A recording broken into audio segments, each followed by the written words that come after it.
Assalamualaikum warahmatullahi wabarakatuh. Alhamdulillah wassalatu wassalamu ala Rasulillah. Pertanyaan pertama, ini tentu saya baca yang lalu-lalu dulu ya. Pekan lalu ini ada pertanyaan tersisa. Apakah bisa mendapatkan keutamaan uban menjadi cahaya di alam kubur atau di akhirat jika mengecatnya dengan warna selain warna rambut atau warna hitam? Tentu hadis yang berbunyi dan hadis sahih riwayat Imam Ahmad, siapa yang beruban sementara dia dalam keadaan Islam, maka uban tersebut akan menjadi cahaya yang terang baginya pada hari kiamat. Jadi lafaz hadis ini jelas, uban yang tidak diubah warnanya. Kalau dibiarin saja warna putih, maka itu berarti yang akan mendapatkan fadilah. Kalau dia ubah warnanya menjadi merah atau selain hitam, yang memang dibolehkan dalam sunnah, boleh menggunakan warna henna, ya, warna coklat atau kemerah-merahan, ini masih dibolehkan. Sebagaimana Nabi SAW menyuruh agar Abu Bakar meletakkan henna di janggut dan rambut ayahnya Abi Quhafah. Juga Nabi SAW menyuruh Abdullah bin Umar untuk meletakkan warna coklat kemerah-merahan di janggutnya yang sudah mengeluarkan warna putih, gitu kan? Itu boleh saja dilakukan. Tapi kalau fadilah tadi, Allahu a'lam secara zahir hadis, memang yang dibiarkan dalam keadaan rambutnya putih, ya. Jam berapakah yang dimaksud dengan tidurnya Nabi Daud? Tidur pertengahan, sepertiganya untuk sholat, dan seperenamnya untuk tidur lagi. Kalau jamnya, Allahu a'lam, ya, tepatnya ya. Tapi sebagian ulama merincikan Nabi Daud alaihissalam tradisi beliau itu beliau tidur dulu habis isya, kemudian tidak disebutkan beberapa saat sebenarnya, tapi dibagi ya. Kalau kita bagi malam itu menjadi 1/6, jadi 6 waktu antara isya sampai subuh, nah itu berarti dibagi 6 saja. Kira-kira berapa jam tuh? Mulai isya misalnya kayak kita sekarang anggap jam 8, 9, ya. 9, 10, 11, 12, kemudian tambah 4 jam setelahnya, gitu kan? Berarti 8 jam kurang lebih, ya, 8 jam. Maka ini yang dimaksud dengan 1/6 dibagi 6 waktu itu, 8 jam dibagi 6, ya, itu baru dihitung 1/6-nya. Beliau tidur di awal, ya, di 1/6-nya itu, kemudian beliau bangun setelahnya di waktu 1/6, ya. Misalnya kalau 8 jam dibagi 6 itu mungkin 1 jam sekian, ya, dianggap 1 jam sekian, ya, 1 jam mungkin 10 menit atau 15 menit. Berarti seperti itulah beliau tidur, lalu beliau bangun, kemudian beliau sholat, habis itu beliau tidur lagi, ya. Jadi beliau itu dalam semalam bisa 3 kali tidur dan 3 kali sholat. Allahu a'lam, itu yang dimaksud. Apakah ada keutamaan membaca surah Al-Waqi'ah? Apakah ada tuntunannya membaca sehabis sholat asar atau subuh? Apakah benar membaca Al-Waqi'ah 3 kali sehabis sholat asar untuk istri akan membantu istrinya mendapatkan rezekinya mudah? Ini Allahu a'lam, yang saya tahu hadis semua berhubungan dengan mengatakan Al-Waqi' bisa mendapatkan rezeki adalah hadis yang lemah, yang tidak dipakai oleh para ulama. Dan ini memang sudah disebutkan di dalam buku-buku yang berbicara tentang fadilah surah-surah dalam Al-Quran. Jadi ini memang hadis yang lemah dan tidak dipakai oleh para ulama. Jadi tidak benar lah kalau dikatakan surah Al-Waqi' bisa mendatangkan rezeki bagi suami atau istri. Apalagi ini ditentukan setelah selepas sholat asar atau sholat subuh. Dijumlahkan juga jumlahnya 3 kali. Ini malah tambahan dari hadis. Jadi tidak ada hadisnya memang sama sekali. Yang ada hadisnya memang yang lemah itu adalah surah Al-Waqi'. Siapa yang membaca surah Al-Waqi' dia akan mendapatkan atau dibukakan pintu rezekinya. Tidak disebutkan waktu subuh atau asar. Itu pun kalau dianggap bisa dipakai, tapi ini hadis lemah, tidak bisa dipakai.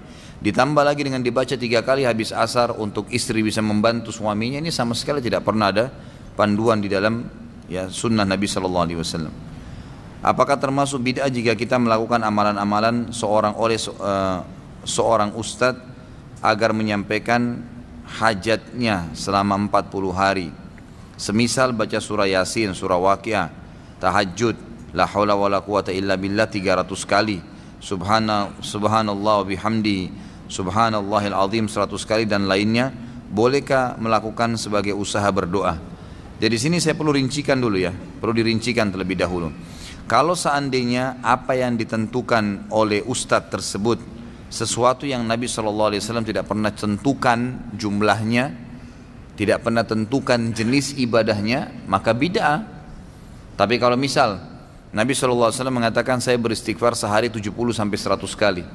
Lalu ada orang amalin tuh, saya mau amalin deh. Sekarang tiap hari saya baca begitu. Mudah-mudahan Allah Subhanahu Wa Taala mungkin setelah berjalan sebulan 2 bulan Allah mudahin sembuhin penyakit saya. Nggak ada masalah. Itu termasuk dalam bertawassul dengan amal soleh yang dibolehkan. Karena memang kita mengikuti tuntunan Nabi Shallallahu Alaihi Wasallam, gitu kan? Yang tidak boleh kayak tadi misalnya membaca surah Yasin secara khusus atau la haula wala quwata illa billah 300 kali sementara Nabi tidak pernah tentukan seperti itu. Maka tidak boleh seseorang membuat-buat apa yang Nabi kita Muhammad SAW tidak anjurkan, tidak ajarkan. Tapi sekali lagi bertawassul dengan amal soleh yang pernah dituntun oleh Nabi SAW boleh, nggak ada masalah itu. Ustadz, kalau kita sholat tidak menghadap kiblat karena tidak tahu, bagaimana hukumnya? Kalau diberitahu teman pada saat sholat sedang berlangsung, apakah langsung dibatalkan dan memulai sholat dari awal atau bagaimana? Kalau anda tidak tahu sama sekali dan memang sudah berijtihad, betul-betul yakin ini sedang hadap kiblat nih, gitu kan? Maka sah saja, tidak ada masalah. Karena memang tidak tahu ya. Kalau dia sudah sampai salam, Tolong ikhwah jangan ditambah dulu pertanyaan ya. Ini masih banyak ini yang belum dibaca. Dengarin aja ilmunya, ini cukup insya Allah. Ini lihat nih, Masya Allah. Ini yang belum saya baca yang lalu ini, ya. Belum yang sekarang. Jadi jangan tambah dulu. Jadi kalau seseorang itu tidak menghadap kiblat dan dia betul-betul berijtihad, dia berusaha, oh memang setahu saya di sini kiblat. Tidak ada orang yang bisa ditanya sama dia, lalu dia Allah Akbar takbir. Sampai selesai salam, sudah selesai salam dia nggak tahu. Ada orang datang, ternyata kiblat dia sholat di situ, kiblatnya ke arah sana, dia salah. Apakah dia harus mengulangi sholatnya? Kata ulama tidak perlu. Tidak perlu, karena dia memang berijtihad awalnya, dia tidak tahu, gitu kan? Dia tidak tahu. Maka tidak ada masalah, dianggap orang yang tidak faham atau lupa, gitu kan? Seperti orang kalau lagi puasa lupa makan. Nah, kalau pas lagi puasa, ada teman atau kerabat atau pasangan anda pas lagi makan, anda tahu dia puasa, jangan tiba-tiba dikagetin ya. Woi kamu nggak puasa, kesian nanti keselak. Biarin aja makan, tidak apa-apa. Sampai dia selesai hajatnya, jangan hasut, enak bener orang ini sudah makan 2 piring. Nggak apa-apa, biarin aja, gitu kan? Nggak apa-apa. Karena kata Nabi SAW, siapa yang berpuasa lalu dia makan karena dia lupa, dia minum karena dia lupa, maka dia lanjutkan puasanya. Karena sesungguhnya Allah lah yang telah memberikan makan dan minum padanya, gitu kan? Jadi nggak usah diingatin, biarin aja, nggak ada masalah. Itu kan memang kalau betul-betul dia lupa, kalau dia pura-pura lupa itu urusan dia dengan Allah, gitu. Ya.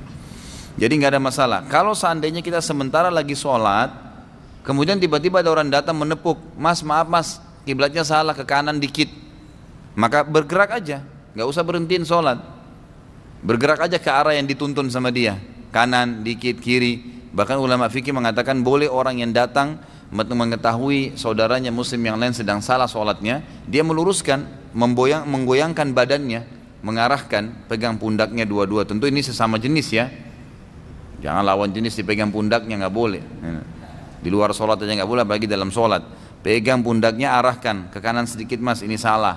Ini mbak harus ke kiri, diberikan syarat, itu tidak masalah. Tapi kalau sudah sampai salam, maka nggak ada masalah. Ini apa ini? Kok tes printing begini? Hah? Ini siapa yang kirim ke saya nih? Oh belakangnya.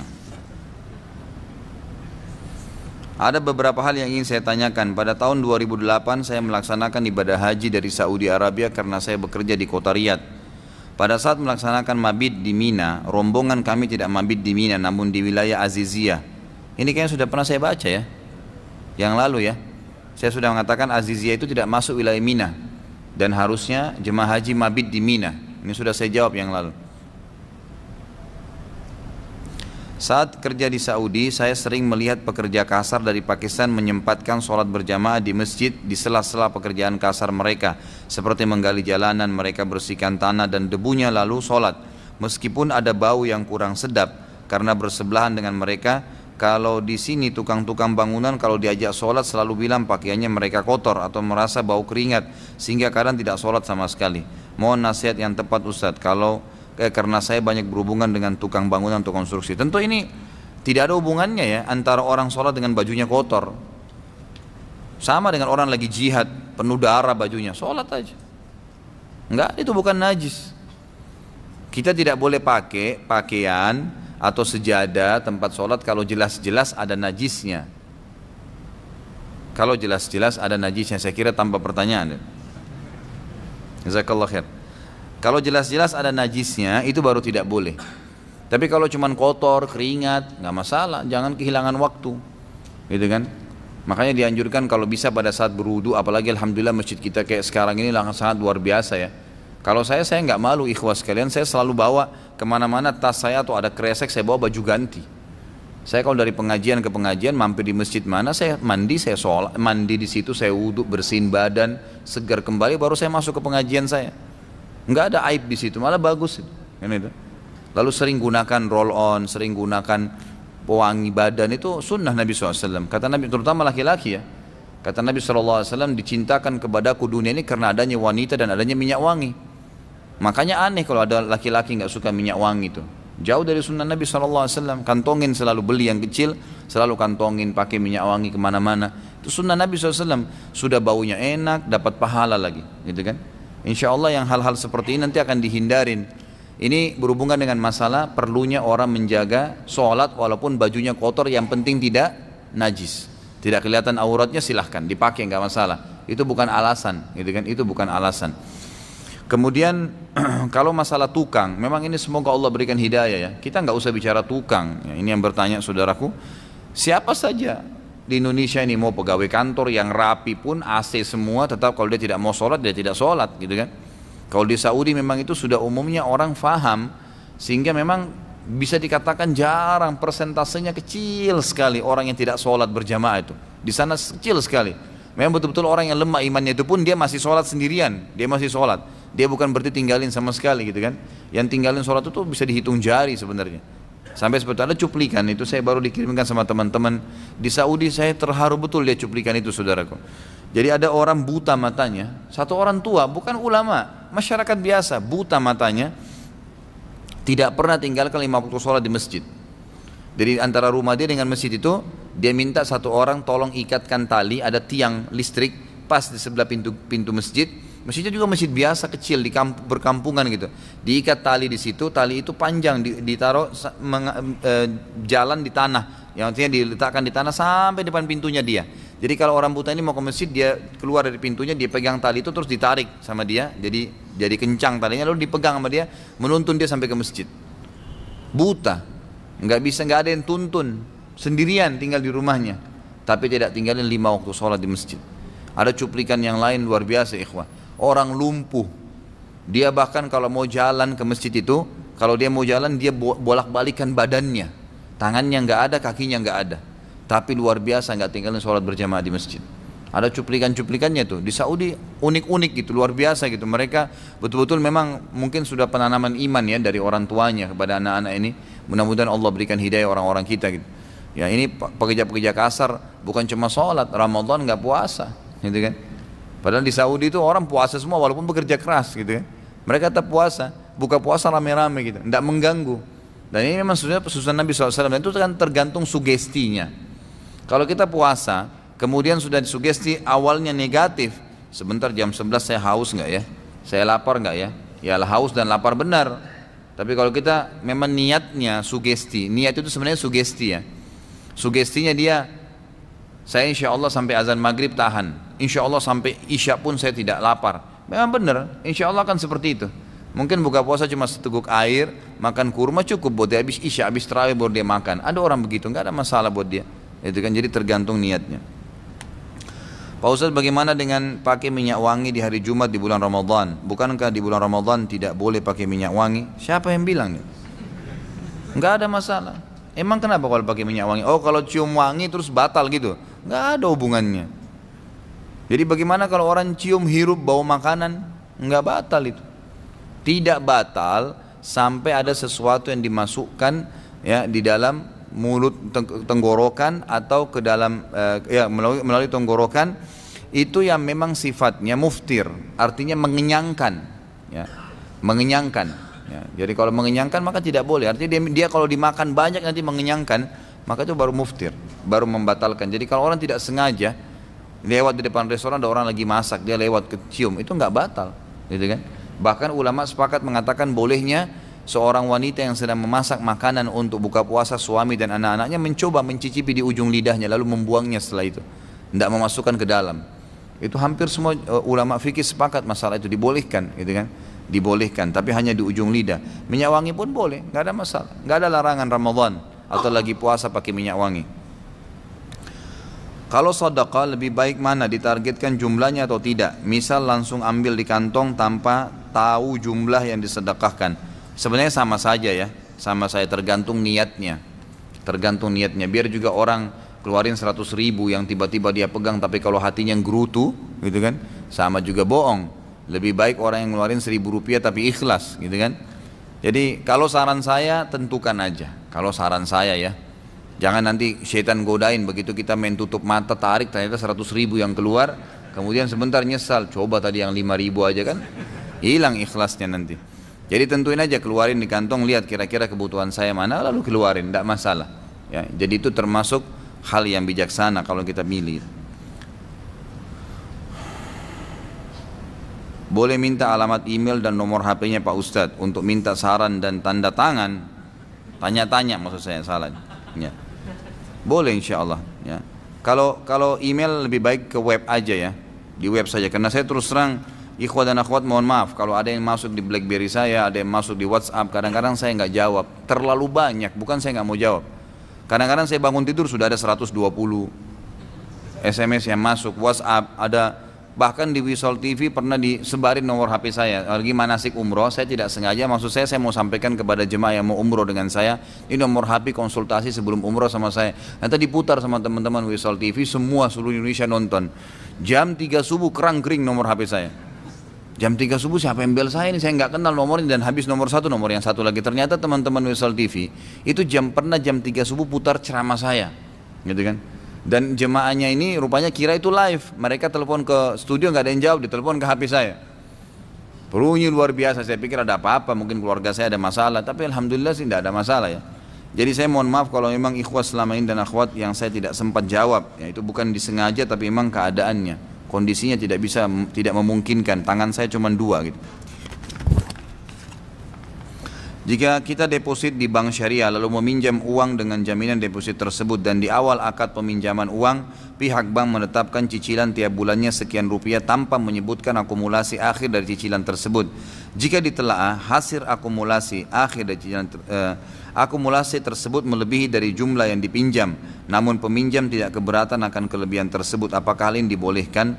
Apakah termasuk riba atau tidak?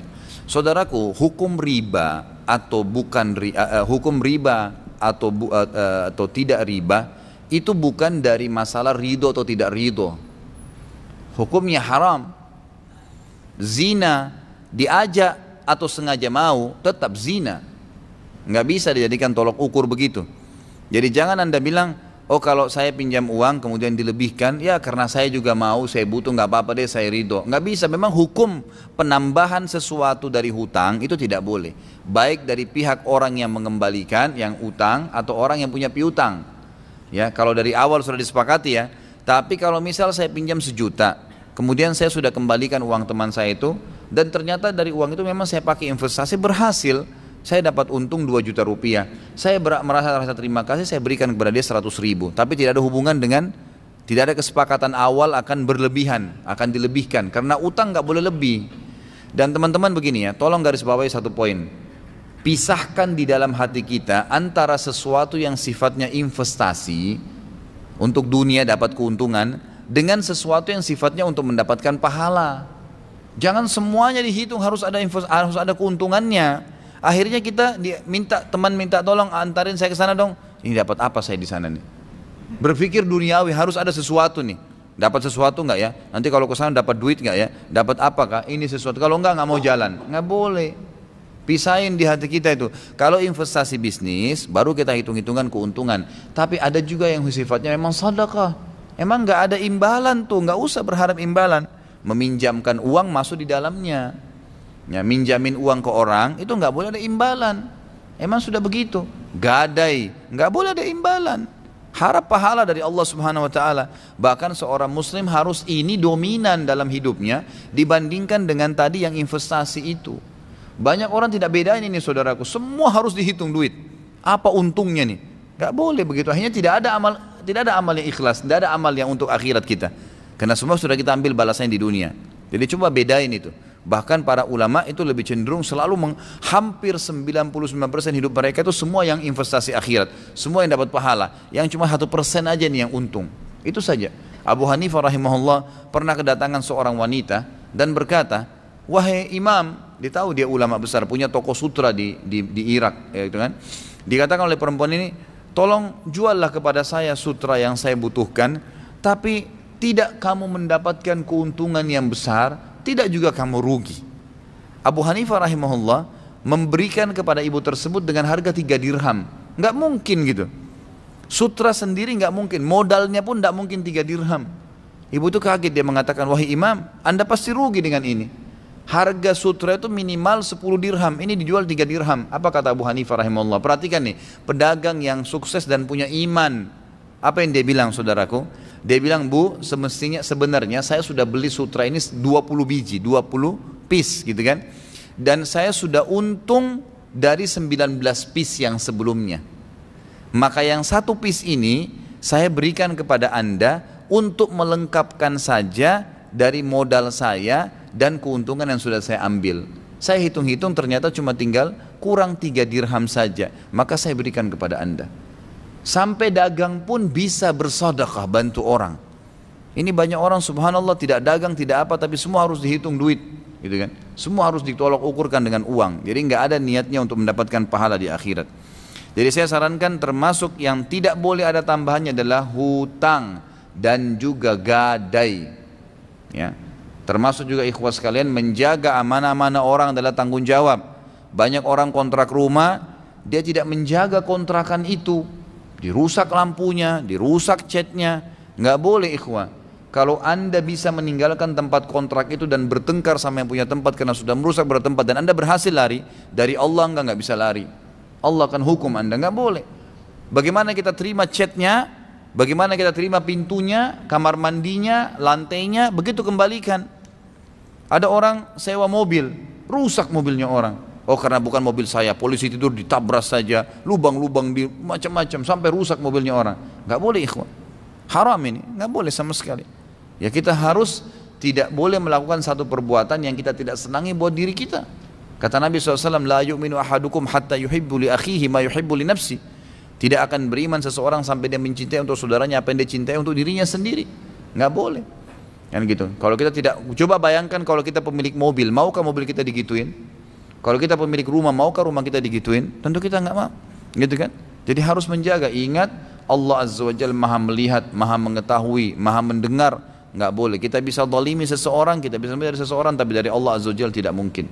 Inna Allah la yakhfa alaihi syai'un fil ardi wala fis sama'. Allah itu tidak ada yang tersembunyi bagian di langit dan di bumi. Allah tahu semuanya.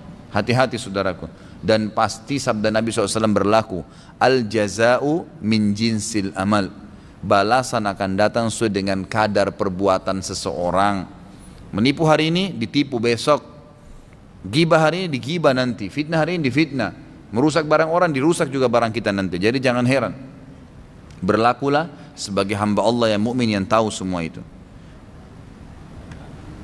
Mohon penjelasan masalah murabaha dan musyarakah. Ini sudah saya jelaskan yang lalu ya.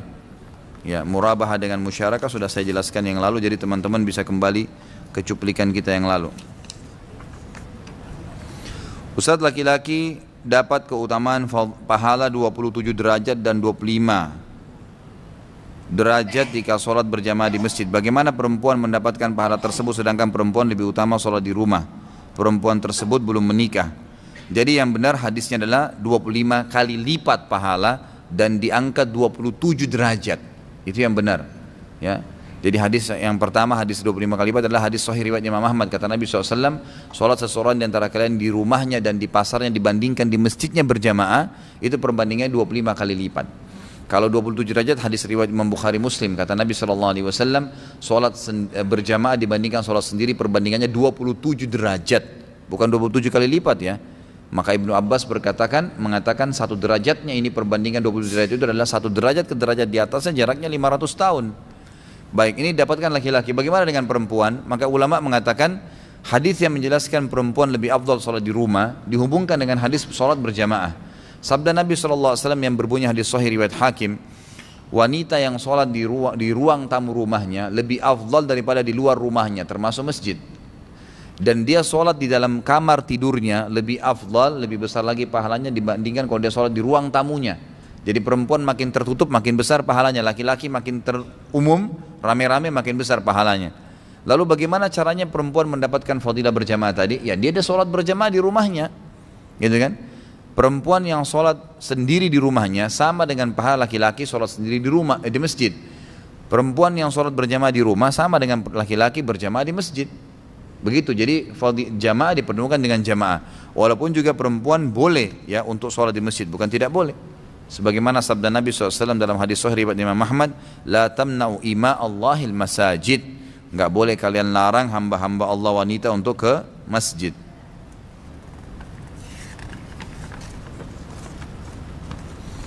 Waalaikumsalam warahmatullahi wabarakatuh. Apa boleh kita meminjam uang dari bank syariah dengan jaminan deposit? Ini sudah tadi ya. Hampir sama ini.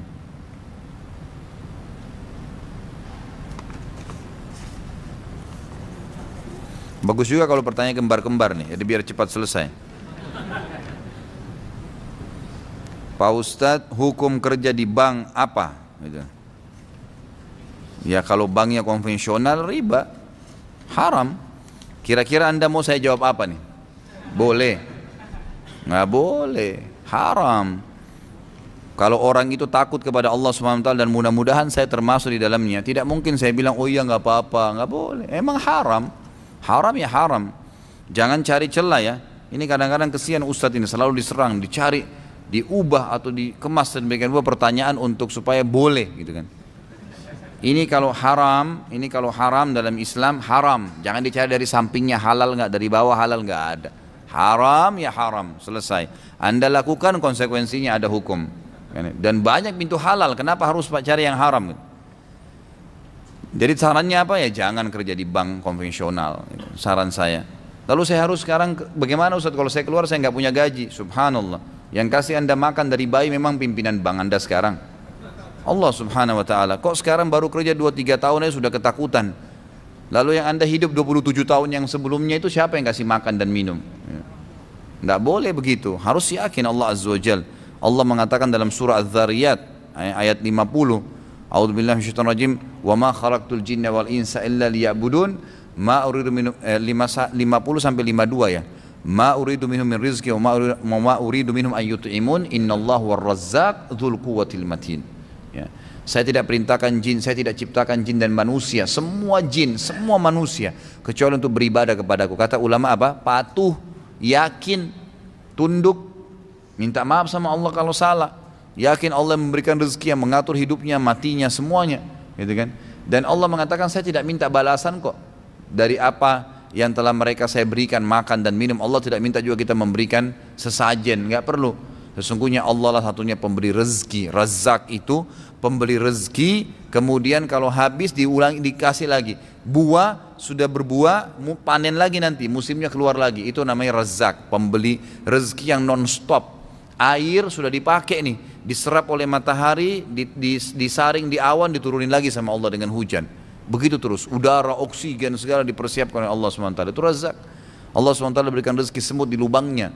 Bagaimana bisa kita manusia yang khalifah di muka bumi lalu takut dengan rezeki? Bagaimana caranya? Tinggalkan yang haram, saudaraku. Dan kata Nabi SAW, man taraka syai'an lillah abdalahu khairan min.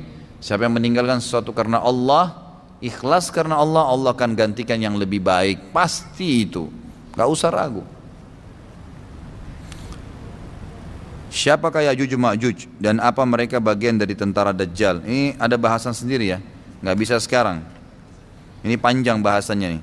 Nanti insya Allah di tanda-tanda hari kiamat akan ada bahasan tuh.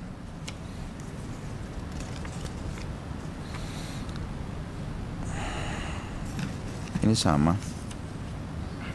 Seorang akhwat dilarang suaminya memakai jilbab syar'i selalu dengan orang tuanya dan jarang bersama istri. Selalu mendapat tekanan ketika ingin melakukan ibadah dan ketaatan, tapi sang suami tetap menafkahkan dan menjalankan sholat. Apakah dengan ini sang akhwat boleh menceraikannya? Dan apa nasihat Ustadz? Ini cobaan dalam rumah tangga. Semua orang akan diuji oleh Allah Subhanahu wa ta'ala.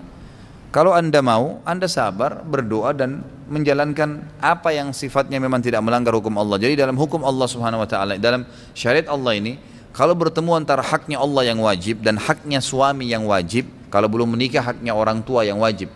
Jadi haknya Allah yang wajib kayak sholat 5 waktu. Dengan haknya orang tua atau suami yang wajib, misalnya dipanggil, ya, orang tua panggil anaknya wajib menjawab, suami panggil istrinya wajib jawab. Ini berarti wajib makhluk. Maka kalau bertemu keduanya, haknya Allah yang wajib didahulukan. Kalau bertemu antara sunnah haknya Allah, bukan wajib ya, sholat sunnah, puasa sunnah, dengan hak wajibnya makhluk yang Allah tentukan, tadi misalnya menjawab panggilan suami atau orang tua, lagi sholat sunnah, maka wajib yang sunnahnya haknya Allah ditinggalkan, dilakukan wajibnya makhluk. Ya, ini hukum yang sudah disepakati oleh para ulama, gitu kan. Jadi pertemukan masalah ini. Kalau suami anda tidak melarang anda pada hal-hal yang sifatnya wajib dalam agama, gitu kan. Misal tadi masalah hijab syar'i, ya memang itu wajib. Ini tidak ada kepatuhan pada si suami. Bukan haknya dia masuk ke wilayah itu. Istrinya mau sholat 5 waktu dilarang, nggak boleh sholat. Nggak ada urusan sama suami itu. Karena kata Nabi SAW, la ta'ata li makhlukin fi ma'siyati khaliq. Nggak boleh patuh dengan makhluk kalau berbau maksiat kepada Allah, sang pencipta, nggak boleh. Orang tua juga nggak boleh dipatuhin. Nak, buka aja jilbabmu nak, kalau tidak ibu murka. Nggak ada ceritanya, itu nggak ada murkahnya Allah. Kecuali kalau memang hal-hal yang Allah perintahkan kita untuk patuh itu lain. Tadi misalnya termasuk haknya Allah yang sunnah. Tidak boleh bapak ibu sekalian tetap, atau ibu-ibu terutama, paksain tetap sholat sunnah, suaminya panggil ya fulana kesini, tetap dia sholat. Oh saya lagi sholat sama Allah, nggak boleh. Kalau sunnah harus didahulukan hak wajibnya makhluk, ya kan gitu. Lagi puasa sunnah, suaminya mau berhubungan biologis, ya dia batalin, itu kan. Karena memang ini sunnah, ini wajib, gitu kan. Jadi harus didahulukan haknya makhluk, gitu. Jadi seperti itu. Kalau masalah yang lainnya, masalah misal dia lebih memilih ibunya, misalnya waktunya ada dibagi untuk ibunya, ya itu anda harus bisa mengerti memang, karena wajib bagi dia bakti dengan ibunya.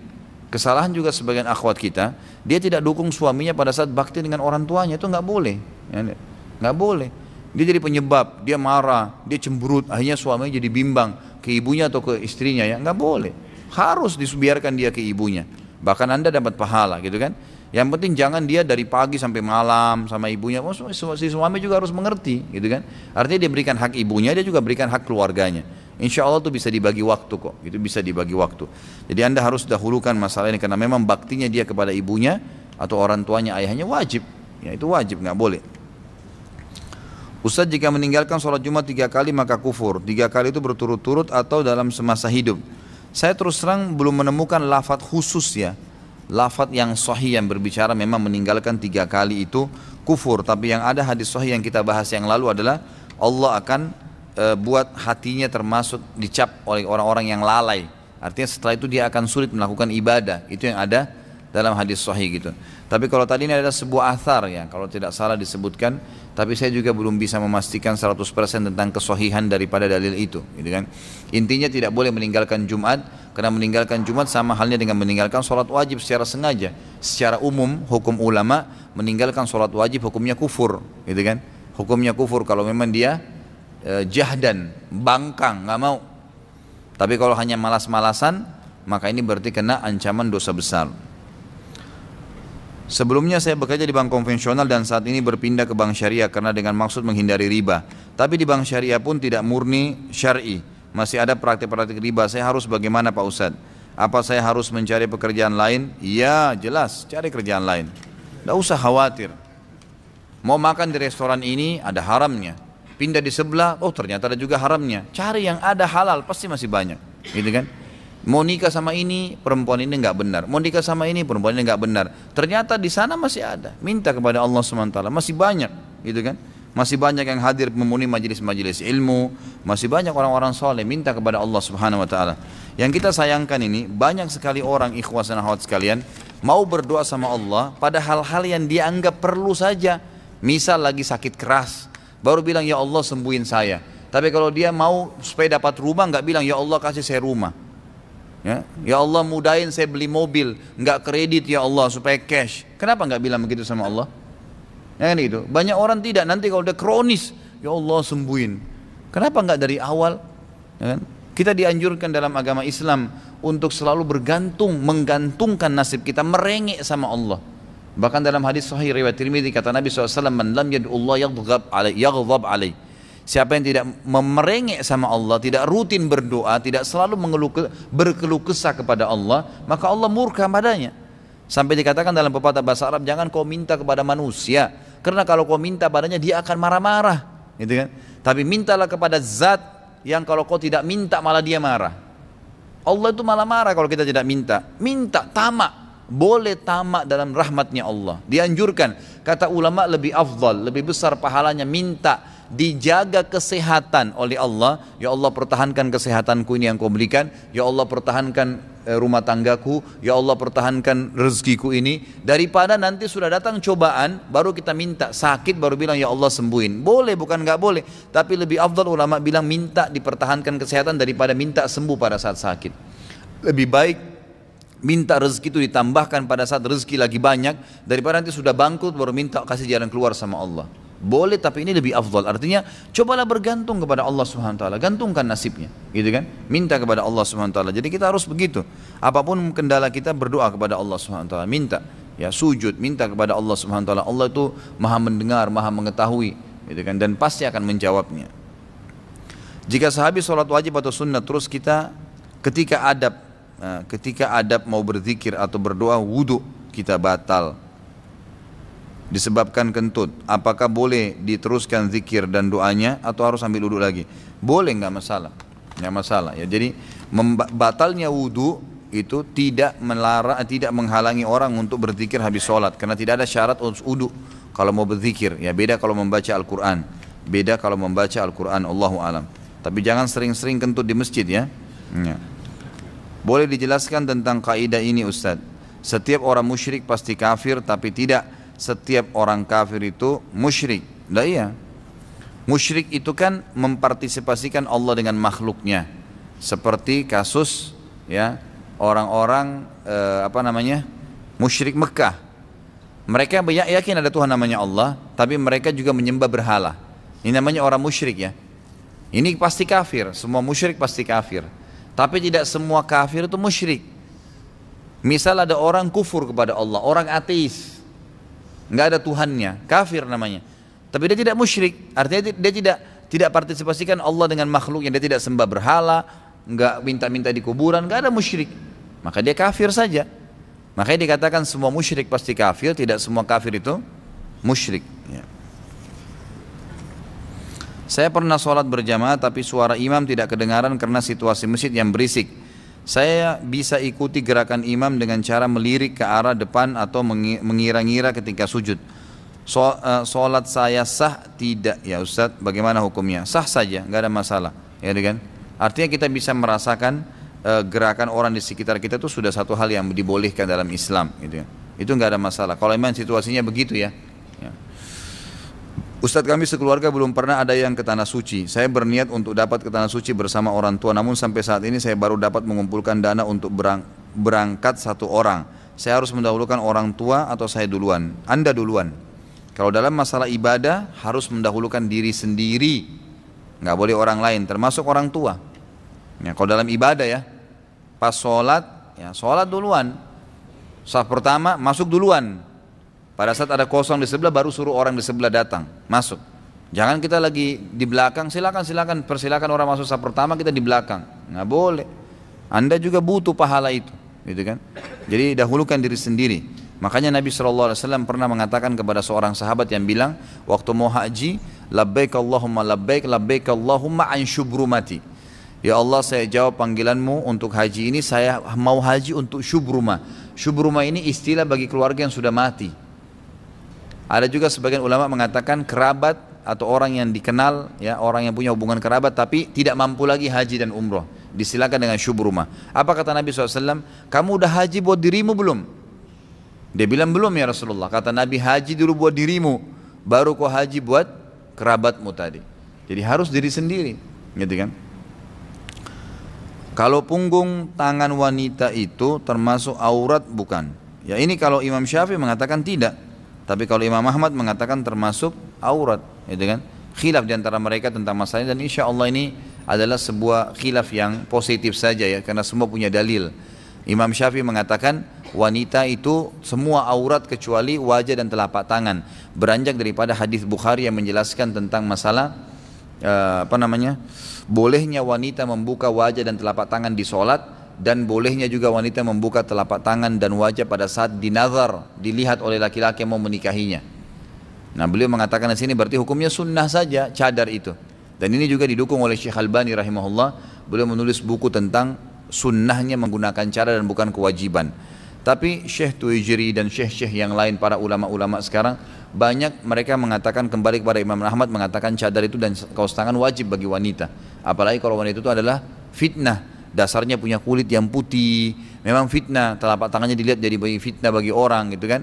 Wajahnya kalau dibuka malah berbahaya, menjadi fitnah. Maka ini sampai pada tingkat diwajibkan baginya untuk menutup dirinya dari fitnah, karena tujuan hijab itu sebenarnya adalah menyelamatkan wanita dari fitnah. Allahu alam. Jadi ini insya Allah tergantung kondisi, gitu kan.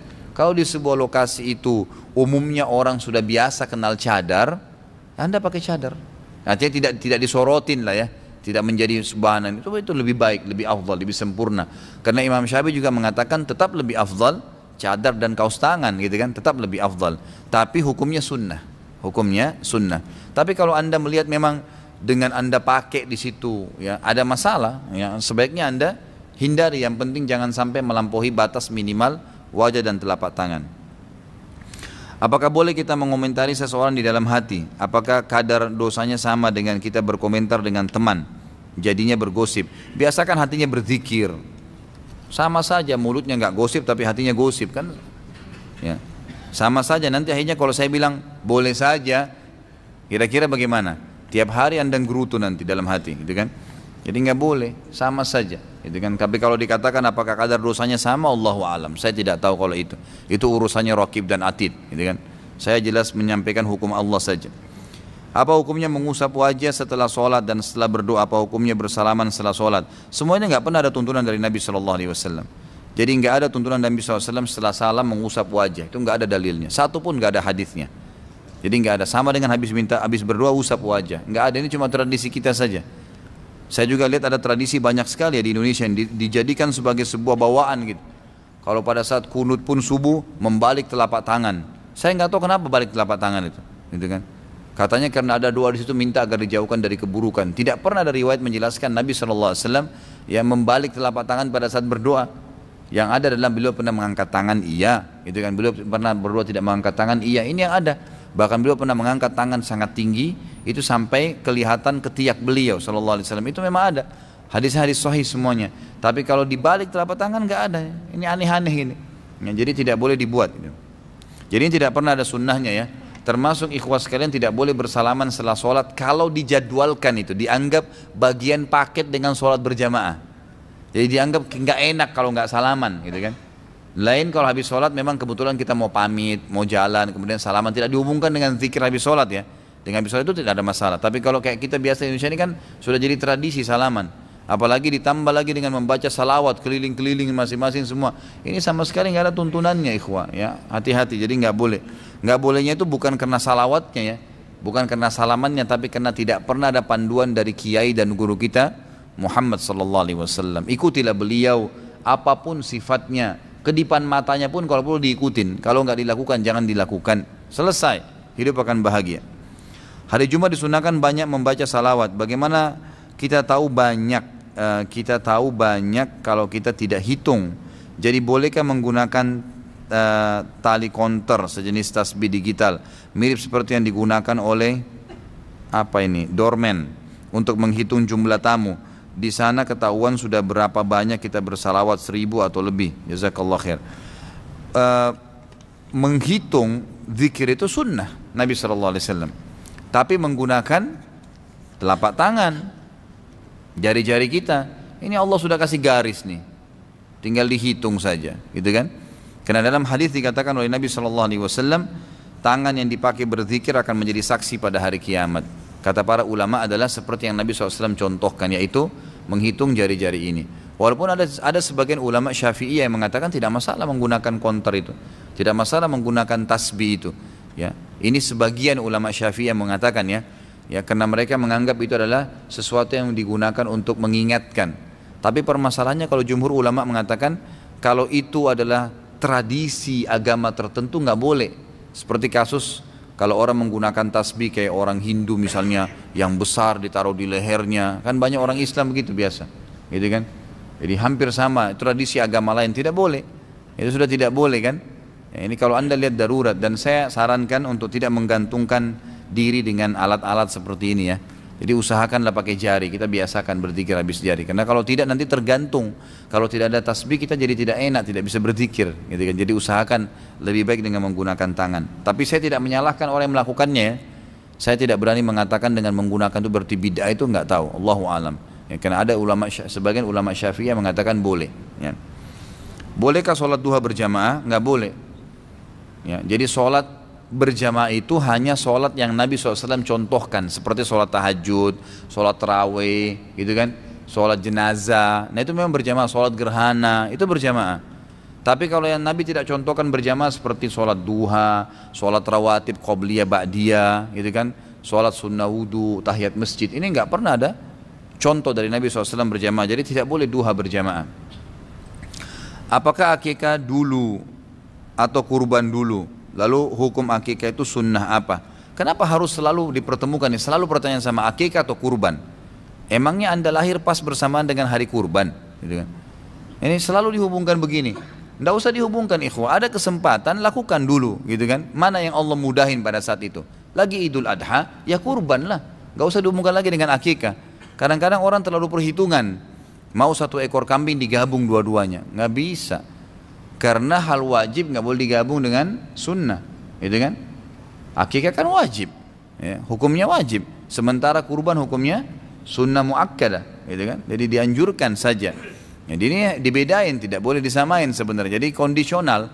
Kalau anda lihat pas tiba Idul Kurban, memang saatnya ada dana untuk kurban, kurban saja. Niat kurban, nanti insya Allah rezeki lagi. Dalam pendapat yang marjuh ya, di nomor 2 kan oleh para ulama, adalah orang kalau belum akikahkan dirinya pada saat kecil atau orang tuanya belum akikahkan, maka boleh dia akikah pada saat dia dewasa. Tapi pendapat yang rajih, kalau sudah lewat dari hari-hari yang ditentukan oleh Nabi SAW, hari ke-7 dari hari lahirnya, maka sudah gugur kewajiban akikahnya. Allahu a'lam. Diperbolehkan atau tidak ketika menjalankan puasa Daud lalu puasa Senin Kamis juga atau puasa Ayyamul Bid? Kalau berpapasan ya, bersamaan, misal gini, antum niatnya puasa Daud mulai hari ini, besok kan berarti buka puasa ya, lusa puasa lagi kan begitu, setelahnya buka puasa terus puasa lagi. Misal hari ini hari apa nih? Hari Rabu. Baik, antum sudah niat hari ini puasa Daud, berarti besok kan seharusnya tidak puasa ya. Seperti itu, biarin aja, itu besok tidak puasa. Jadi tidak boleh digabung keduanya nih. Karena kalau kita puasa juga besok Kamis, berarti syarat puasa Daud terbatalkan. Syaratnya apa? Puasa sehari, buka puasa sehari, itu syaratnya. Jadi kalau orang paksain diri besok puasa dengan niat Kamis, berarti dia batalin puasa Daudnya, keluar dari syaratnya kan. Nah kalau Jumat berarti puasa, Sabtu tidak, Ahad puasa, Senin tidak. Nanti Kamis depan tuh, Selasa puasa, Rabu tidak, Kamis puasa, gitu kan. Nanti kalau Kamis depan kena itu, berpapasan memang hari Kamis dan puasa Daud anda, boleh anda gabungkan niat sunnahnya. Dalam hati saya mau niat puasa Kamis dengan puasa Daud. Tapi nggak boleh kayak tadi, Rabu mulai puasa Daud, Kamis besok, Kamis puasa Kamis lagi, karena dia membatalkan ya niat Daudnya dengan sendirinya. Apa hukumnya? Apa ini? Raja ya. Apakah sama dengan jimat? Karena saya pernah membaca bahwasanya raja dibolehkan asal isinya ayat Al-Quran, dan katanya dahulu sahabat pernah melakukannya dengan menulis ayat kursi kalau tidak salah dan dijadikan kalung. Sama sekali nggak benar riwayatnya ini. Tidak pernah Nabi SAW dan para sahabat, terutama sahabat yang dikatakan ya, itu menggantung-gantungkan sesuatu di kalung di diri mereka, termasuk ayat-ayat Al-Quran. Ya, karena Nabi SAW tidak pernah perintahkan itu, tidak pernah perintahkan. Kalau raja ini, ya istilah ini sebenarnya digunakan juga ya. Biasanya kalau raja yang saya tahu digunakan itu untuk pelaris dagangan atau untuk ditaruh di bangunan, di atap-atap bangunan supaya rumahnya selamat dan seterusnya lah gitu kan. Tidak kebakaran, tidak masuk pencuri. Ini sama saja buhul, sama saja dengan jimat. Cuma jimat itu yang digantung di badan manusia. Kalau raja ini lebih cenderung digantung di badan hewan, di toko usaha, di rumah, lebih cenderung begitu. Jadi sama saja sebenarnya buhul, dua-duanya nggak boleh. Dan saya pastikan tidak pernah ada riwayat bahwasanya sahabat pernah menggantungkan surah ayat kursi di badan beliau. Ya, ini tidak pernah ada riwayat masalah ini selama saya pelajari ya. Dan saya pastikan karena saya sering membedah buku, membongkar praktek sihir dan perdukunan, ada dalil-dalilnya yang jelas. Kemudian saya pernah membedah buku Jangan Takut dengan Syaitan. Kemudian ada banyak buku-buku, banyak sekali buku yang saya bedah. Rata-rata itu memang sudah rujukan-rujukan referensi utama dalam masalah-masalah seperti ini. Dan ini tidak pernah ada. Tidak pernah ada riwayat yang menjelaskan para sahabat pernah menggantungkan ayat ya di dalam badannya. Jadi tidak perlu saudaraku. Yang ada adalah berdoa, seketika berdoa pada saat itu. Merasa tidak nyaman, berdoa kepada Allah. Ya Allah, kok hati saya gundah ya. Ya sembuhinlah, hilangkanlah. Ya Allah, perut saya nggak enak, berdoa kepada Allah SWT. Jadi ini kembali kepada pernyataan tadi saya ya, bahwasanya harus setiap apapun berdoa kepada Allah. Sakit perut, pertama langsung ya Allah sakit saya perut sembuhkan. Baru minum obat, baru cari dokter. Dahulukan Allah Subhanahu Wa Taala. Apa hukumnya DP yang digunakan sebagai uang booking seat dan hangus bila batal? Perjanjian tersebut sudah disepakati di awal sebelum DP dan yang tersebut tadi rela jika hangus. Saya sudah jawab tadi ya. Jadi bukan masalah Anda rela atau tidak. Zina tapi karena rela, nggak ada ceritanya, sama saja, gitu kan? Enak benar kalau bisa pakai istilah rela. Jadi nggak boleh, gitu kan? Jadi bukan masalah itu, tidak boleh sama sekali. Tidak boleh ada namanya hangus haknya orang lain. Kasih tanda jadi boleh, batal kembalikan, nggak ada masalah. Kenapa harus takut? Oh nanti nggak laku, siapa yang bilang? Itu kan Anda sendiri yang bilang. Allah SWT bisa memberikan rezeki, laku kok insya Allah. Ustaz, dalam muamalah apa saja yang dilarang? Jika pohon yang buahnya ke orang buahnya ke tanah orang buahnya boleh dimakan nggak? Bagaimana jika ayam yang bertelur di tempat orang lain? Bagaimana hukum telur tersebut? Masya Allah, banyak telur dijual di pasar gitu kan. Kenapa harus tunggu telur? Baiklah, maaf saya bercanda ya. Yang bertanya jangan tersinggung. Jadi kalau dalam muamalah yang tidak boleh itu dasar-dasarnya tidak boleh ada pendapatan modal yang haram. Pertama dulu itu, memulai usaha tidak boleh modalnya haram. Kapan modalnya dari sumber haram, menipu, hasil riba, hasil pencurian, manipulasi, ya harta rampasan dari bukan haknya di warisan, pasti bangkrut, gitu kan? Tidak boleh pendapatan, tidak boleh modalnya haram. Yang kedua, tidak boleh ada unsur gharar. Kalau transaksi nggak boleh ada merugikan salah satu dari dua pihak. Kayak tadi kasus misalnya DP yang hangus, itu gharar namanya, nggak boleh. Dia batal, mungkin tidak jadi. Ya itu konsekuensi Anda bisnis, harus bisa, gitu kan? Kalau mau lebih aman, nggak usah pakai DP, nggak usah pakai mau sekarang tentukan, tidak mau ya nggak usah. Ada pembeli lain datang berarti hak dia. Udah selesai urusannya. Dan bertawakal lah ikhwah. Tidak boleh terlalu menggantungkan nasib pada sesuatu gitu, pada orang. Seakan-akan sudah tidak laku ruko saya kalau saya nggak jual sama orang ini. Itu persepsi yang salah. Berdoa coba kepada Allah SWT, sujud, minta kepada Allah, ya Allah lakuin ruko saya. Laku itu. Ya, kadang-kadang kita tidak mau minta sama Allah hal-hal yang besar, ya, hal-hal yang kepepet atau kecil saja minta kepada Allah. Ini salah. Minta kepada Allah Subhanahu Wa Taala. Kemudian tidak boleh ada gharar ya, tidak boleh ada riba. Tadi utang yang berbunga. Kemudian tidak boleh ada manipulasi. Tidak boleh ada manipulasi. Harus transparansi semua. Tidak boleh ada ya ditipu, dikemas, rekayasa, semua tidak boleh. Nota yang palsu lah, bohong, usahanya nggak ada, fiktif semuanya, ini semua tidak boleh, itu kan? Tidak boleh ada unsur maisirnya, judinya, mengundi nasib di situ. Ya, ini tidak boleh sama sekali ada dalam muamalah. Allahu alam. Jika pohon yang buahnya jatuh ke tanah, kalau buah itu jatuh di dalam lokasi pagarnya pemilik pohon nggak boleh diambil. Tapi kalau jatuhnya di jalanan boleh diambil, nggak ada masalah. Karena dalam hadis dijelaskan Kalau sesuatu pohon itu yang sudah keluar dari batas tanah seseorang, maka itu sudah menjadi hak umum, nggak ada masalah itu, gitu kan? Kalau ayam tadi bertelur, kembalikan kepada pemiliknya. Ya.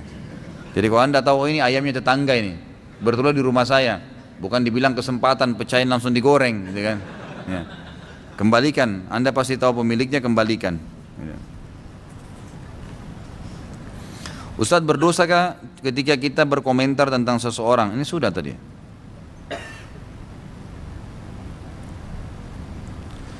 Kalau laki-laki hukumnya wajib untuk sholat di masjid, lalu sholat apa yang dilakukan di rumah menjadi imam sholat berjamaah keluarga?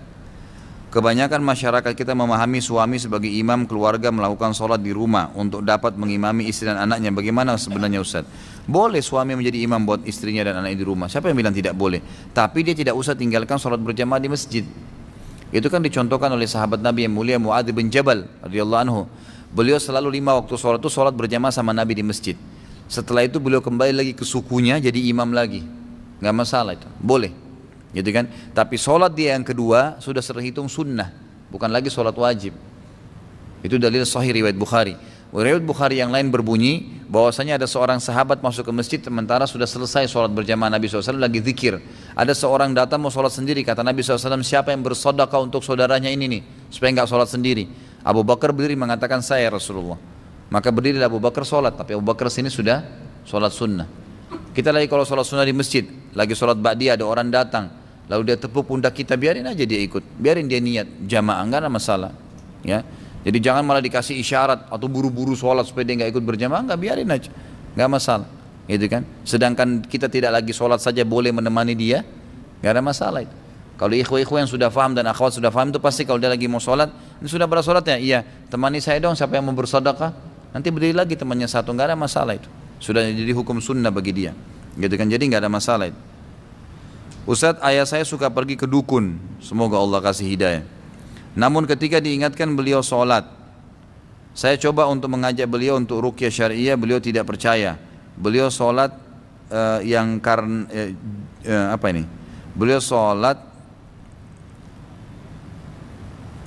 juga karena ingin mendoakan saya agar dapat menikah.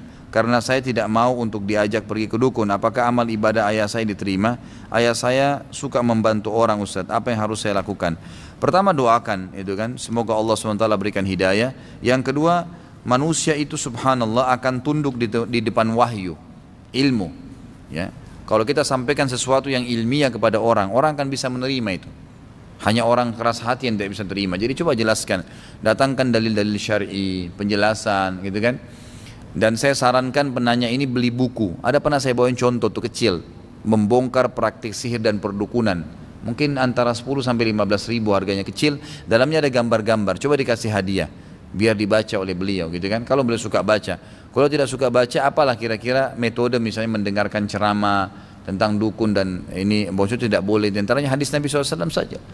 Ya, dan ayah ini sama dengan suami ya. Jadi tidak boleh menggunakan metode menghardik. Laki-laki itu selalu langsung egonya yang lebih besar. Ya, jadi makanya seperti menasihatin orang lain, ya kesannya atau bertanya, sebenarnya tujuannya untuk menasihatin. Jadi kalau ayah begitu, misal kita katakan, ayah ada sebuah hadis menurut ayah bagaimana tuh? Misalnya hadis Nabi yang sahih riwayat Tirmidzi, yang kata Nabi SAW, siapa yang mendatangi dukun, peramal, penyamun, ya, kemudian bertanya padanya, belum percaya tidak diterima sholatnya 40 hari. Ini ada di buku ini ayah, nih hadisnya nih. Menurut ayah bagaimana? Misal contoh, gitu kan? Atau saya dengar ceramah tadinya ada yang menyampaikan begini. Menurut ayah bagaimana? Dengarin pendapatnya. Kalaupun dia spontan misalnya, memang hatinya mau cari kebenaran, insya Allah dia akan terima. Tapi kalau enggak, paling tidak dia mungkin pada saat itu defense, dia menolak. Tapi insya Allah dia akan merenungi apa yang anda sampaikan. Insya Allah. Jadi doakan lalu nasihatin. Ilmu akan mengubah seseorang dari keras menjadi lunak, dari kasar menjadi lembut, gitu kan. Jadi dari bodoh menjadi pintar, dari kafir menjadi beriman. Itu semua dengan ilmu. Anda hadir di majelis ta'lim begini mendengarkan ilmu itu akan menambah iman.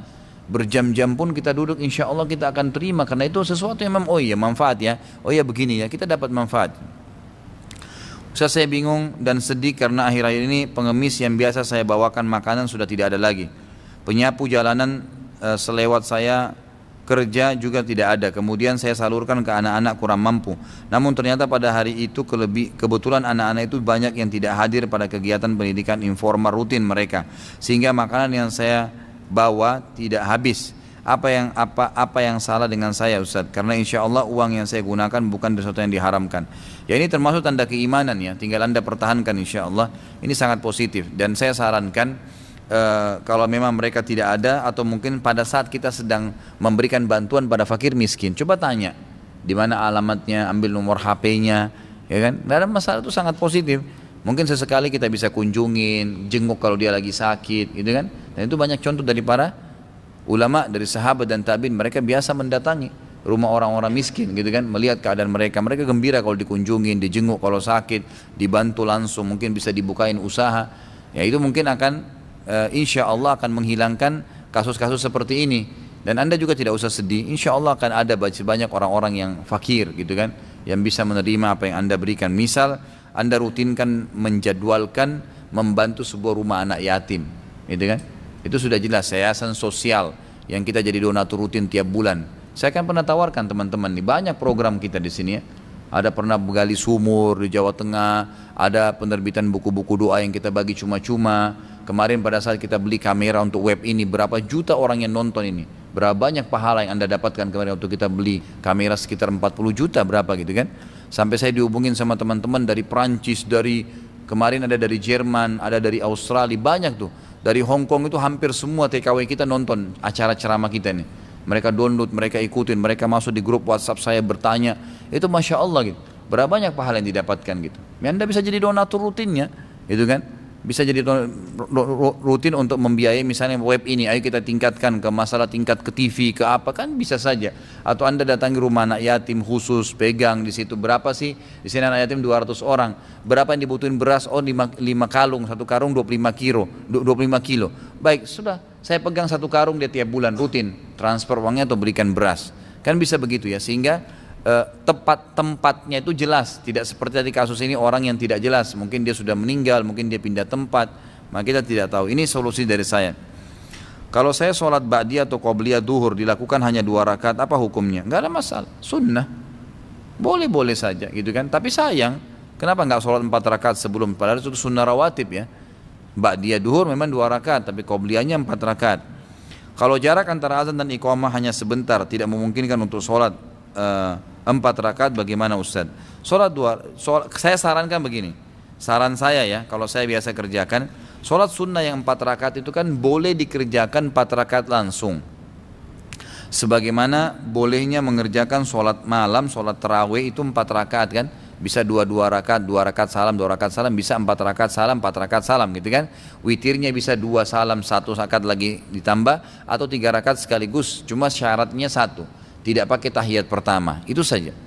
Nah kalau Anda masuk masjid, Anda khawatir nih, kira-kira nanti keburu nggak 4 rakaat ya, niat dari awal 4 rakaat, pada saat kita lagi rakaat ketiga iqamah, udah berhentiin aja sholatnya, nggak ada masalah ya, karena memang tidak boleh, kata Nabi SAW, tidak ada lagi sholat sunnah dengan iqamah sholat wajib, tidak boleh lagi kan gitu. Jadi Anda batalin saja, tiba-tiba batalin, sudah masuk di shaf, Anda sudah dapat pahala 4 rakaat kan gitu. Ada solusi lain, kalau misalnya kita baru niat mau sholat 4 rakaat sebelum duhur, lalu sudah 2 rakaat salam, 2 rakaat belum dikerjain, sudah iqamah, bagaimana caranya? Kerjakan ba'diyah ya, gabungkan dengan ba'diyah atau kerjakan sebelum ba'diyah gitu kan. Nabi SAW pernah mengerjakan ba'diyah duhur itu setelah sholat asar. Para sahabat bingung, dalam hadis Bukhari itu Nabi SAW begitu salam berdiri, habis asar nih, berdiri sholat sunnah, sahabat gak ada yang berdiri, bingung ada apa nih. Setelah salam kata para sahabat, ya Rasulullah, turun ke wahyu mengubah hukum sekarang? Kata Nabi SAW, tidak ya, ini sholat sunnah ba'diyah duhur saya yang tadi saya lupa kerjakan, atau saya belum kerjakan karena saya tersibukkan dengan satu kaum yang bertanya kepada saya dan meminta bantuan. Berarti sini Nabi SAW tahu, atau ada yang mengatakan juga lupa kan gitu ya, beliau kemudian kerjakan di ba'diyah asar, jadi boleh saja. Apakah boleh menggunakan perawatan anti angin, apa ini, anti agin, anti penuaan, menghilangkan keriput-keriput, karena mengecat rambut dengan warna hitam saja tidak diperbolehkan? Boleh saja, nggak ada masalah, itu kan, tidak ada sesuatu yang haram di situ.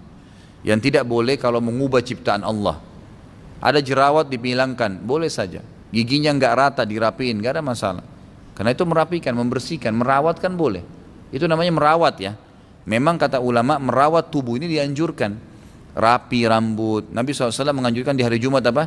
Mandi yang bersih, pakai minyak wangi, menyisir rambut, pakai baju yang bersih. Karena itu semua dianjurkan dalam Islam. Disuruh potong kuku, disuruh cukur bulu ketiak, perawatan diri. Nabi SAW meletakkan wangi-wangian di tubuh beliau dari batang leher beliau sampai ke kaki beliau. Ya, seperti serbuk dari negeri Syam yang beliau suruh istri beliau SAW untuk taruh, dan beliau kecuali kemaluan beliau letakkan sendiri SAW. Jadi boleh saja menurut saya, Allah alam. Yang tidak boleh itu kalau mengubah, nggak ada apa-apa diubah, operasi plastik sampai dibentolin, sampai di apa, sampai ini, dan tidak boleh. Yang aneh-aneh saja gitu kan. Jadi nggak perlu semua itu. Lagian tidak ada masalah kok. Sebenarnya masalah orang bilang saya jelek atau saya gagah atau saya cantik itu persepsi kok. Nggak usah khawatir, semua makhluknya Allah, gitu kan. Ikan ada yang jelek, ada yang gagah, ikannya ada yang bagus, hidup sama-sama di laut nggak apa-apa, gitu kan. Kenapa anda mesti takut? Percaya diri aja jalan, insya Allah kita makhluknya Allah kok. Ya, sejelek-jeleknya tetap akan ada jodohnya, gitu kan. Asal mau menikah. Kalau dia rewel yang jadi masalah nih. Ya.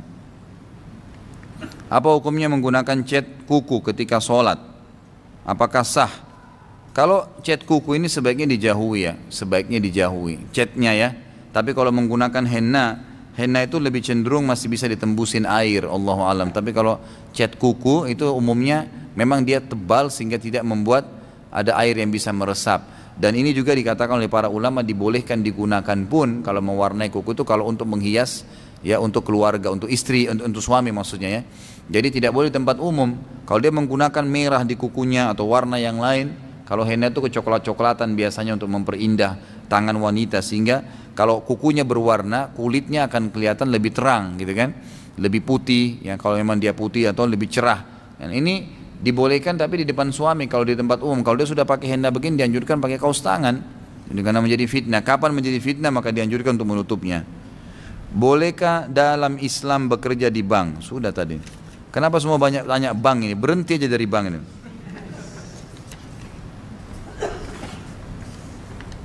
Apakah hidayah itu? Apa yang akan dirasakan oleh orang yang mendapatkan hidayah? Terima kasih banyak Pak Ustaz. Hidayah itu petunjuk dari Allah Subhanahu wa taala. Contoh kecil yang Anda hadir sekarang di sini. Kalau ada yang saya sampaikan dari sekian banyak pertanyaan tadi Anda rasakan mendapatkan petunjuk, oh begitu ya hukumnya. Oh begini ya. Oh saya harus hati-hati ya. Itu hidayah namanya. Allah berikan petunjuk. Sebagian ulama mendefinisikan adalah ilham yang Allah masukkan ke dalam hati manusia karena mengikuti panduan wahyu. Itu namanya hidayah. Ya, ilham yang Allah masukkan dalam hati manusia karena mengikuti panduan wahyu. Itu namanya hidayah. Yang dirasakan adalah perubahan. Dia akan rasakan perubahan. Dia akan merasa lebih dekat dengan Allah, lebih tahu, lebih faham, lebih hati-hati. Penampilannya akan lebih keislami, perkataannya akan dijaga dan seterusnya. Gitu. Pada saat kita yakin jika Islam itu adalah agama yang paling baik dan benar, dan pada saat kita memutuskan untuk pindah agama ke Islam dan ibu kita tidak merestui perbedaan tersebut, apa yang harus kita lakukan? Karena yang diajarkan Islam adalah dosa besar jika kita melawan orang tua, ya, apalagi ibu yang melahirkan kita sendiri. Sudah saya bahasakan tadi, kaidahnya adalah la ta'ata li makhlukin fi maksiyati khaliq.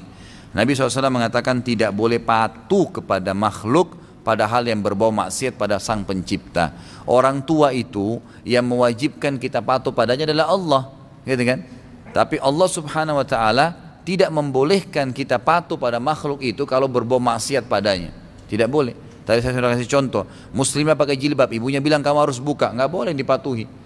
Orang tua kita non muslim, kita mau masuk Islam, itu kan kebenaran. Itu tidak ada hubungannya dengan orang tua kita ngikutin, gitu kan. Kita mau sholat dilarang, tidak boleh kita patuh. Tapi kita tetap berbuat baik sama beliau pada hal-hal yang memang diperintahkan dalam agama. Siapin makanannya, siapin bajunya, bersihin kebutuhannya, bersihin tempat tidurnya, ya penuhi kebutuhan bulanannya, itu silakan, itu tidak ada masalah pada hal-hal yang dibolehkan. Jika dalam sholat jamaah setelah selesai kita tidak mendahului atau mengalami sebelah kita dengan apa ini maksudnya? Tidak mendahului atau mengalami sebelah kita dengan tujuan memberitahukan bahwasanya hal tersebut tidak ada contohnya dan bisa termasuk perkara bidah. Apakah hal tersebut lebih baik atau salaman saja untuk mendahulukan ukhuwah? Bagaimana hal tersebut. Oh, masalah salaman ya, boleh saja. Kalau dia ulurkan tangan, Anda salaman saja, nggak ada masalah, nggak usah tolak, gitu kan? Dengan niat memang ini orang cuma mau salaman umum, jangan dihubungkan dengan paket sholat, walaupun dia niat begitu. Dan lebih afdal Anda nasihatin, karena memang ini ingkar mungkar ya. Sampaikan mohon maaf sambil salaman. Sudah tahu belum Pak? Sudah tahu belum Bu? Ini dalam Islam tidak pernah ada contohnya salaman Nabi sholat, gitu. Dia bisa bahasakan. Kalau takut dia tersinggung, berdoa ya Allah berikan hidayah, gitu kan? Itu minimal ingkar mungkar. Tapi kalau dia selalu terlanjur ulurkan tangan, jangan ditolak, nggak ada masalah.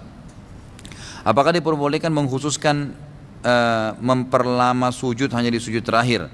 Bukankah perintah memperlama sujud adalah dari awal? Ya, dari awal sebenarnya, tidak ada khusus yang terakhir. Karena kata Nabi SAW, kalau kalian ruku agungkan Allah, kalau kalian sujud perbanyak doa, karena sangat jarang doa ditolak pada saat sujud. Sudah sedekah solat, apa ini? Pada kisah Abu Bakar yang apa ini? Disuruh Rasulullah SAW menemani sahabat jamaah ketika datang terlambat. Apakah diperbolehkan menjadi imam? Boleh, nggak ada masalah. Kalau memang dia adalah orang yang baik. Makanya Muadz bin Jabal sholat bersama Nabi SAW berjamaah, lalu beliau jadi imam di kaumnya. Tadi saya kasih contoh suami jadi imam buat istri anaknya, boleh saja. Kalau memang dia orang yang paling layak untuk jadi imam. Apakah boleh untuk sholat subuh? Bukankah tidak ada sholat setelah subuh sampai syuruk? Nggak ada masalah.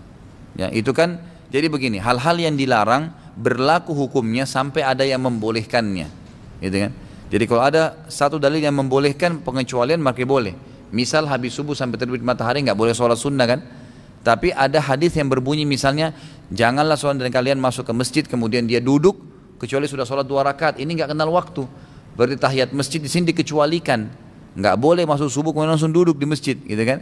Kita harus sholat dulu, sholat sunnah, sholat jenazah, sholat wudhu. Ini semua tidak ada batas waktu. Pengecualian dari hal-hal waktu-waktu yang dilarang. Jadi kalau dikecualikan itu tidak ada masalah. Apakah tetap mendapat pahala sholat Jumat ketika imam sudah naik mimbar? Kita masih berjalan ke masjid. Dapat sholatnya, pahala sholat Jumatnya. Tapi pahala sedekah seperti bersedekah dengan unta, dengan sapi, dengan kambing, dengan ayam, dengan telur itu tidak ada. Yang kata Nabi SAW, siapa yang datang di awal waktu pahalanya seperti bersedekah dengan unta, di waktu kedua seperti sama sapi, waktu ketiga seperti bersedekah dengan kambing, waktu keempat dengan ayam, waktu kelima telur, sampai khatib naik atau imam naik di atas mimbar. Kalau sudah naik, malaikat tutup bukunya dan mendengarkan khutbah. Artinya pahala sedekah yang seperti ini hilang. Tapi sholat Jumat dapat, tidak ada masalah. Dan ulama sudah sepakat mengatakan sampai orang itu mendapatkan ruku di rakaat pertama. Maaf, ruku di rakaat kedua. Ini juga perlu saya luruskan, mungkin saya pernah keliru sebutkan ya. Jadi kalau memang di ceramah saya yang lalu saya katakan di rakaat pertama, keliru. Itu di rakaat kedua. Ruku di rakaat kedua Jumat, kalau ada seseorang datang rakaat kedua imamnya. Selama imam masih ruku, lalu dia datang ruku, dia dapat Jumat. Tapi kalau dia imamnya sudah berdiri dari rakaat kedua ya, ruku rakaat kedua, Sami Allah liman hamidah, dia baru datang mau ikut, niatnya sholat duhur, bukan lagi Jumat.